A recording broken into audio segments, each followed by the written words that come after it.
bonjour à tous et bienvenue dans cette émission Malobana Mwasi. Merci pour votre fidélité. Je suis Nouria Moukaba, votre présentatrice et journaliste de cette émission. Aujourd'hui, nous allons parler du droit et de devoir de la femme et nous allons vraiment nous attarder là-dessus. Nous allons parler aussi de la first étape des élèves. Nous savons tous que la femme, c'est un être humain de sexe féminin et d'âge adulte. Alors, avant d'entrer dans le bas de notre sujet, je vais vous laisser découvrir notre invité, à qui je dis bonjour. Bonjour Nouria. Comment vous allez? Je vais très bien, merci. Très bien, merci aussi. Je vous laisse votre présentation. Vous pouvez bien vous présenter, madame? Alors, je réponds au nom de Nuket Ingoli. Je suis journaliste, blogueuse et activiste féminine. Chaque jour, je prône pour le bien-être de la femme dans tous les domaines de la vie. Donc voilà ce que je fais au quotidien. D'accord, madame. Vous savez tous que la place de la femme dans la société, tant en public ou privé, elle a beaucoup évolué au cours de l'histoire et en fonction de civilisations. Cette femme qui a évolué, madame, vous pensez qu'elle a des droits? Effectivement, la femme, en général, elle a des droits. Et je commencerai par dire que les droits de la femme ne sont pas acquis. Donc ce n'est pas un acquis, mais c'est une lutte perpétuelle. Les femmes ont des droits qu'elles doivent conquérir au quotidien et tous les jours. Alors, par là, qu'est-ce que j'aimerais dire? J'aimerais d'abord commencer à faire une nuance en disant que la journée du 8 mars n'est pas une journée consacrée à la femme, mais c'est plutôt une journée consacrée à la lutte des droits de la femme. D'accord. Ce qui veut dire que les femmes ont bel et bien des droits pour lesquels elles doivent se battre. D'accord. Quand vous allez nous énumérer, alors quels sont ces droits-là, madame? Effectivement, il y en a plusieurs. Il y a plusieurs droits, mais j'ai énuméré simplement quelques-uns. Voilà. Tout d'abord, j'aimerais commencer par le droit naturel. La femme, ou bien les femmes en général, ont des droits naturels. Lorsqu'on parle de droits naturels, qu'est-ce que cela veut dire? Ça veut tout simplement dire que un être humain ne doit pas être traité comme un animal. Par là, j'aimerais dire encore que la femme est un être humain. Elle doit être traitée en fonction de sa caractéristique d'être humain. Donc ce n'est pas un animal. Ce n'est pas une esclave comme certaines personnes peuvent le penser. Ce n'est pas non plus un objet. Parce qu'il y a des hommes, même des gens qui pensent que la femme est un objet. Mais que la femme doit être traitée comme une esclave alors que ce n'est pas le cas. Plus là encore, je vais pour le deuxième droit, c'est le droit lié au travail. De façon ancestrale, même à l'époque, les femmes avaient du mal à travailler. On disait que la femme n'a pas le droit de travailler, la femme doit rester à la maison, la femme n'est pas celle qui doit être ouvrière quelque part. Mais au fil du temps, les femmes ont lutté. Les femmes ont pu dire au monde que voilà, nous pouvons aussi le faire. Je peux aussi travailler, je peux aussi entreprendre. J'aime une chose que la Bible dit très souvent dans le Proverbe 31, c'est un verset que beaucoup de personnes lisent mais qui ne comprennent pas. La parole de Dieu dit que la femme vertueuse, elle sort, elle va dans son champ. Et j'ai eu à comprendre par là que Dieu a aussi créé la femme pour qu'elle travaille. Dieu a aussi créé la femme pour qu'elle sorte. Dieu a aussi créé la femme pour qu'elle puisse entreprendre. Ce qui veut dire que les femmes ont aussi le droit d'entreprendre. Lorsque nous voyons dans le droit du travail, nous voyons aussi l'aspect rémunération. Parce que dans d'autres pays, d'après certains diagnostics, on a dit qu'il y a des femmes qui étaient engagées, mais qui n'avaient pas la même rémunération que les hommes. On accepte que vous puissiez travailler, mais on vous donne un faible revenu. Ou soit, on accepte que vous puissiez travailler, mais on ne veut pas que vous puissiez accéder à des postes décisionnels. Généralement, c'est ce que nous constatons dans d'autres pays où les femmes, vous n'allez pas voir des femmes qui sont ministres, vous n'allez pas voir des femmes qui sont des hauts cadres, tout simplement parce qu'on estime qu'elle n'est pas à la hauteur d'accéder à un certain niveau de position. Et aujourd'hui, on a 20% de femmes au gouvernement. Effectivement, c'est génial. C'est quelque chose pour lequel j'encourage beaucoup notre chef de l'État et même la RDC en général. Les femmes, on sent au moins que les femmes sont là. Mais c'est une lutte, même si c'est peu, mais au moins ça y est. Alors qu'ailleurs, ça n'y est pas. Faut parfois même, c'est important de se contenter au fait du petit progrès que vous avez alors qu'ailleurs, il y en a pas. Alors, Dans le troisième droit pour lequel les femmes continuent à militer, c'est le droit de l'éducation. Voilà.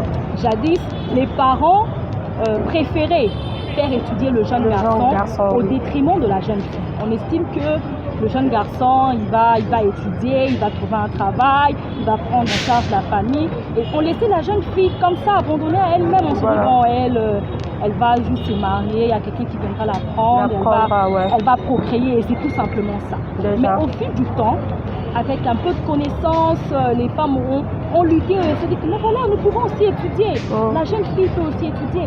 Bien que sous d'autres cieux, c'est encore une lutte perpétuelle, mais c'est une lutte qui est présente. D'accord. C'est une lutte qui est présente, la lutte liée à l'éducation.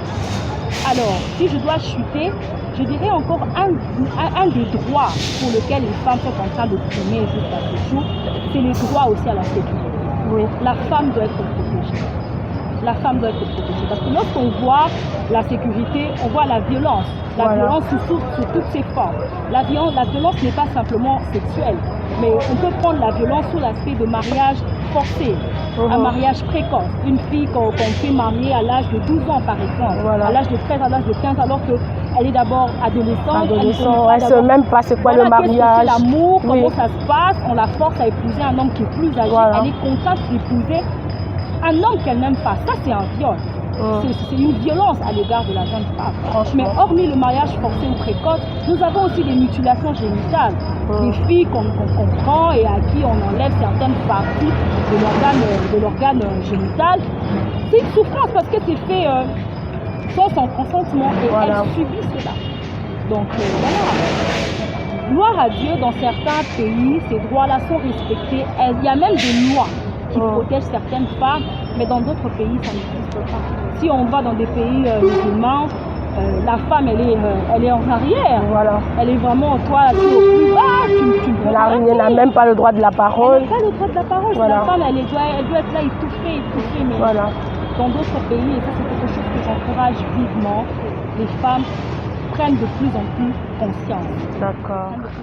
Et bien, cette femme-là qui se jouit de ce droit. Cette femme qui se jouit de ce droit, qui aime travailler, a aussi des devoirs, j'espère. Effectivement, parce qu'on ne peut pas simplement dire que voilà, j'ai droit à ceci, alors que toi-même, tu n'as rien à apporter. Je dirais que la femme a un devoir et la femme est d'une importance capitale parce qu'elle est un des facteurs du développement humain. Voilà. Pourquoi je dirais cela? Parce qu'elle donne vie. Elle apporte quelque chose. C'est au travers d'elle que les personnes, les humains naissent. Voilà. Elle est un canal, en fait, qui permet à ce que l'espèce humaine puisse être développée. Voilà. Alors, ce qu'on attend de la femme, je dirais qu'il y a beaucoup de choses. D'abord, c'est qu'elle a à donner. J'ai étudié dans un lycée, c'est là où j'ai fini.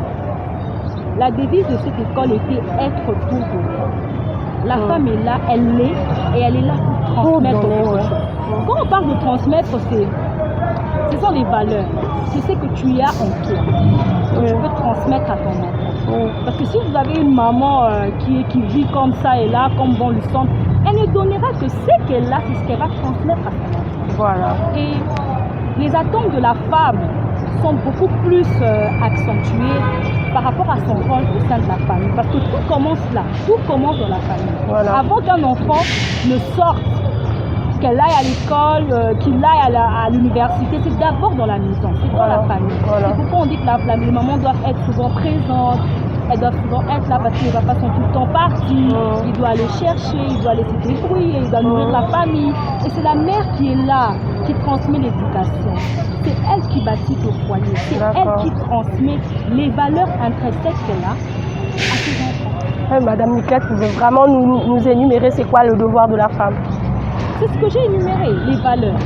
C'est déjà énuméré, vous pouvez faire ça dans le genre que les jeunes comprennent que mon devoir c'est là et c'est là, vous pouvez bien faire ça pour nous. Le devoir de la femme, je peux dire que c'est d'abord les valeurs, être une personne responsable. Parce que je dis qu'il y a le rôle, ce qu'on attend de la femme et de l'homme, il n'y a pas beaucoup de différence. Bien que chacun a ses responsabilités, mais c'est quasiment pareil. Être une femme de valeur, être une femme responsable, être une femme respectueuse, être une femme qui a de la dignité. Parce que lorsqu'on voit la femme, on voit ce qu'il y a à son corps. Vous voyez, si aujourd'hui je me permets de venir là à moitié habillée, ça me déprécie au fait. Voilà. Ça déprécie. Il y a la dignité, il y a la valeur, le respect, la responsabilité. C'est ce que je pourrais dire. Mais Madame Niclette, il y a une question et je crois que ça sera la dernière pour ce sujet. Je voudrais savoir ce droit-là qui sont vraiment précieux et le devoir de la femme. Est-ce qu'il y a un avantage, des avantages avec? Effectivement, il y a des avantages parce que si aujourd'hui on doit parler des droits de la femme, c'est qu'au départ, il y a eu une égalité. C'est qu'au départ, il y a eu des injustices. C'est ça. On ne peut pas parler des droits, des revendications si tout est au calme. C'est quand ça ne va pas qu'on peut revendiquer des choses. Et je dirais que les avantages des droits ou bien de la lutte pour lequel prennent les femmes, je les ai énumérés comme sur 2 plans. Le premier plan, c'est pour son épanouissement. Quand la femme lutte au quotidien pour ses droits, pour ce que je dois être, voilà, je suis capable, c'est d'abord pour qu'elle-même se sente à l'aise. C'est pour qu'elle-même se sente bien dans sa peau. Comment je peux évoluer dans un environnement si je ne me sens pas à l'aise, si je ne me sens pas confortable, vous voyez? C'est d'abord pour son propre épanouissement personnel. Et sur le deuxième volet, le deuxième avantage, je dirais que c'est d'abord pour... j'ai parlé de l'épanouissement, j'aimerais parler aussi de son émancipation. Voilà. Lorsqu'on parle de l'émancipation, on voit tout simplement son indépendance. Je ne dépends pas de quelqu'un pour être celle que je dois être. Parce que dans d'autres pays, par exemple, une femme ne peut pas se mouvoir n'importe comment. Voilà. Elle doit d'abord avoir l'autorisation de son mari, ou si elle n'a pas l'autorisation du mari, elle doit au moins avoir l'autorisation d'un oncle de la femme. Donc tout est calculé pour la femme, vraiment. Tu ne peux pas bouger au fait, sans que la jante masculine te donne ou t'autorise. Donc tu dois être dépendant de quelqu'un, tu dois subir en fait l'autorisation de quelqu'un. Et je dirais que l'émancipation de la femme, c'est son deuxième avantage. Je suis indépendante, c'est pas que je fais tout ce que je fais, tout ce que je veux, les bêtises, non, mais je me sens libre. Je peux me mouvoir comme je le pense, je peux dire ce que je pense sans pour autant rendre compte à qui que ce soit. C'est sur ces 2 volets-là que je peux dire que l'avantage des droits de la femme est important. Merci Madame Niclette. Là, on va clore avec ce sujet de la femme. On va parler maintenant de l'affaire Sextap. Cette femme qui a de droits maintenant, elle va s'en abuser. Cette femme qui a de droits va faire du n'importe quoi. Un proverbe latin qui dit une femme perd tout en perdant la pudeur. On voit aujourd'hui nos jeunes filles n'ont même pas de la pudeur. Là, il y a une vidéo qui passe sous le toile. Il y a des enfants, s'il vous plaît, des adolescents qui se livrent dans des actes ignobles, je peux dire. Alors, madame, vous pouvez bien nous dire quelque chose à propos de cette vidéo qui fait mal aux parents? Tout d'abord, j'aimerais commencer par dire qu'il y a un passage qui dit que tel un homme pense, tel. Tout d'abord, il faut d'abord se poser la question si ces jeunes filles-là qui font ce type de choses, si elles savent qui elles sont. Franchement. Parce que quand tu sais qui tu es, quand tu sais ce que tu fais, et quand tu sais où tu vas, tu ne vas pas te permettre d'agir de n'importe quelle manière, de faire tout ce que tu fais. Voilà. Ces jeunes filles-là ont juste un problème de connaissance. Elles n'ont pas en fait la connaissance de qui elles sont. Elles n'ont pas la connaissance de ce qu'elles sont. Elles n'ont pas aussi la connaissance de où elles sont. Parce que si tu sais que tu es une femme de vision, tu sais où est-ce que tu as des ambitions, tu ne vas pas te laisser baratiner avec des jeunes garçons, des jeunes hommes et tout ça et là. Donc c'est d'abord ça le premier problème. Avant de les condamner. On voit la jeune fille qui s'est chosifie. Effectivement, avant d'abord de les condamner sous le temps, voilà, on les a trouvés dans des débats. C'est d'abord la connaissance de soi qui est très important, oui. Donc c'est ça le premier volet. Moi personnellement, j'ai été d'abord choquée, mais c'est quelque chose qui se passe très couramment. Peut-être parce que c'est ça, peut-être que c'est parce que ça a été filmé. Ouais. Mais qui dire des choses qui se passent au quotidien, c'est triste, hein, que nous ignorons, qui se passe au quotidien que nous ne savons pas. C'est ça la question qu'il faut se poser. Ouais. D'abord, ce sont des ados. Et peut-être avec la jeunesse, on se dit qu'on a tout le temps, on ne connaît pas encore ce qui est important. Parce que c'est vrai qu'ils connaissent que ce qu'on fait est mal, mais ils ne savent pas, ils n'ont pas encore compris les conséquences de ces actes sur leur vie. Parce qu'on pose un acte, on voit le présent sans tenir compte de l'avenir, oui. Sans tenir compte que ça, l'acte que je suis en train de poser, ça va me coller sur la peau. C'est vrai qu'au fil du temps, ça va passer, mais ça va me coller sur la peau. Ça va coller sur la peau. Ça va me coller sur la peau. Et ils n'ont juste pas pesé les conséquences.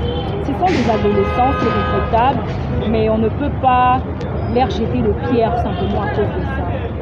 D'accord. Moi, je le dis parce que j'ai été jeune, j'ai été adolescente, oui. Je sais, il y a des choix que nous faisons, il y a des décisions que nous prenons qui, à la longue, au départ, on pensait que c'était des bonnes, mais au fur et à mesure qu'on grandit, on se rend compte. Mais ça rattrape toujours, c'est qu'elles ne savent pas. Ça rattrape.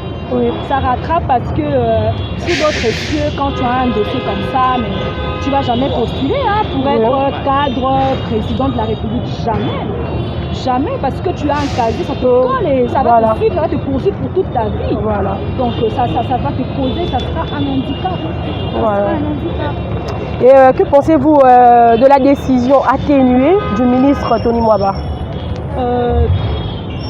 S'il faut parler de ça au départ, lorsque la décision avait été prise de demander aux élèves, d'abord on a révoqué les élèves, ce qui est tout à fait légitime parce qu'ils ne sont pas des modèles.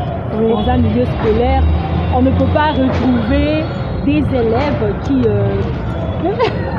Vraiment. On ne peut pas retrouver des élèves qui peuvent agir de la sorte, donc ils ne sont pas un modèle. Ils devaient d'abord quitter, évacuer le cadre scolaire, ce qui a été fait et c'est quelque chose de très encourageant. Mais désormais, la décision que le ministre avait prise de le révoquer, qu'il ne puisse plus jamais étudier, ça c'était trop radical. Parce que même la Constitution dit que chaque enfant a droit à l'éducation. C'est un droit. Vous ne pouvez pas enlever ça à quelqu'un. Vous ne pouvez pas ôter ça à un enfant. C'est dans son droit d'être éduqué. Mais le problème se réside au niveau des dispositions prises. Parce que quand vous dites que ces enfants ne vont plus jamais étudier, mais à la place, vous faites quoi?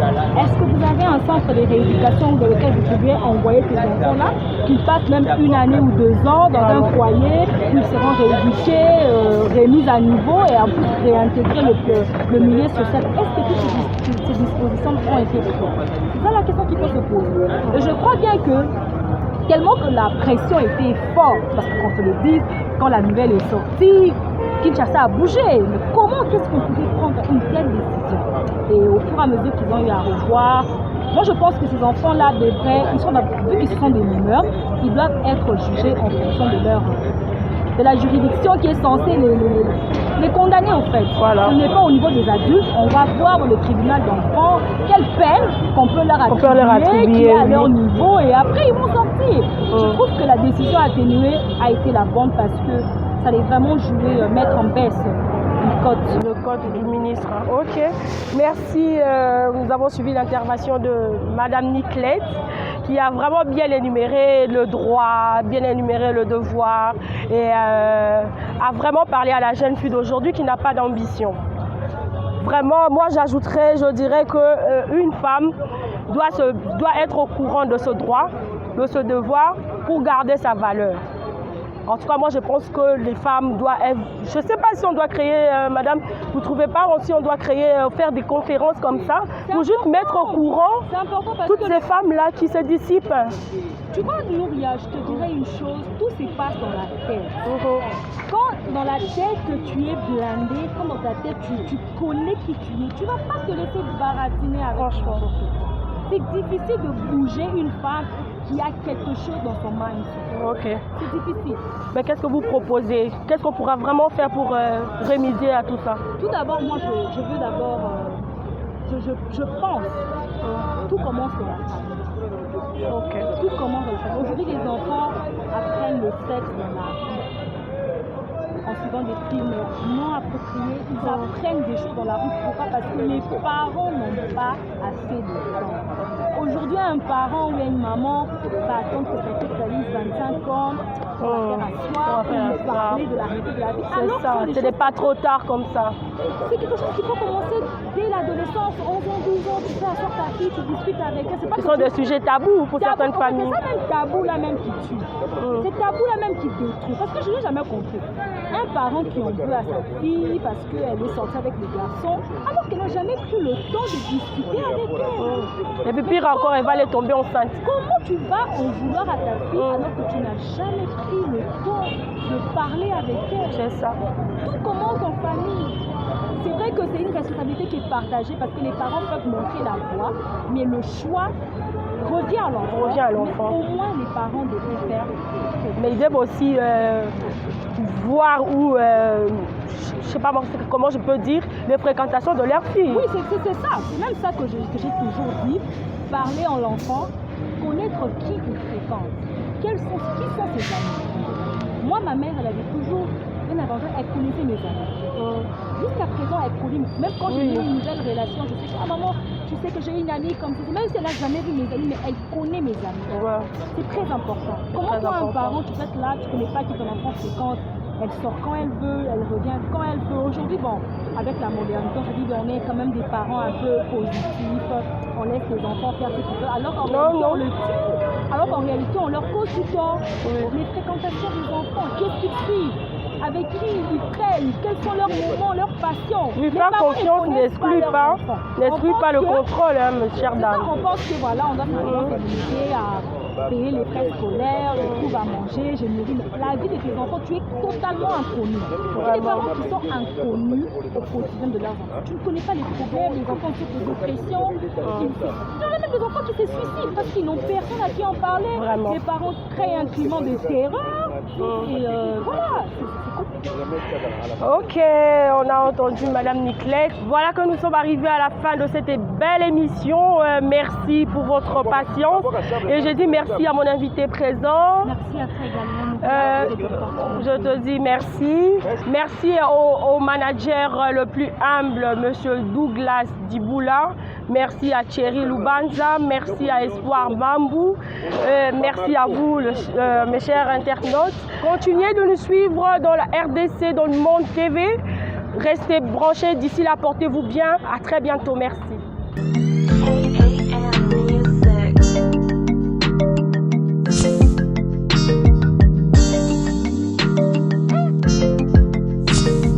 Purchase your tracks today.